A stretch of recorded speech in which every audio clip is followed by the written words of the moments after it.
সাকিব খান ও মিমি চক্রবর্তী অভিনীত তুফান সিনেমার ভাইরাল গান দুষ্ট কোকিল। এই গানে মাত্র কয়েক সেকেন্ডের জন্য উপস্থিত ছিলেন দুষ্ট কোকিল বয়। ভাইরাল ছেলেটি কে জানেন?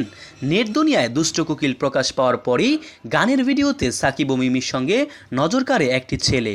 গানে নদীর বুকে চর, আমি কি তোর পর, আকাশ ভরা চাঁদের আলোয় বাঁধব সুখের ঘর, এমন এক কথার কিছু অংশে মাত্র কয়েক সেকেন্ডের জন্য ঠোঁট মিলিয়েছিলেন ওই তরুণ। তারপরেই সিনেমার হিরো সাকিব তাকে গুলি করে মেরে ফেলেন। এরপর থেকেই লাস্ট পার্টি কিংবা দুষ্ট কোকিল বয় হিসাবে দর্শক মহলে পরিচিতি পেয়েছেন তিনি। অল্প সময়ের এই ভিডিওতে দর্শকদের নজরে পড়েছেন সেই তরুণ। লাস্ট পার্টি কিংবা দুষ্ট কোকিল বয় খ্যাত সেই তরুণ ওপার বাংলার অভিনেতা মানব সচদেব। এই সিনেমায় অংশ নেওয়া প্রসঙ্গে মানব বলেন, হঠাৎ করেই ফোনটা আসে, আমাকে বলা হয় মানব তুমি কোথায়, এখন আসতে পারবে? বেশ, চলে এসে শ্যুট করলাম। এখন নেট দুনিয়ায় সেটাই ভাইরাল। আমার কাছে বিষয়টা সারপ্রাইজের মতোই লাগছে। উল্লেখ্য, ভারতীয় বাংলা ও হিন্দি সিনেমায় নিয়মিত অভিনয় করেন মানব।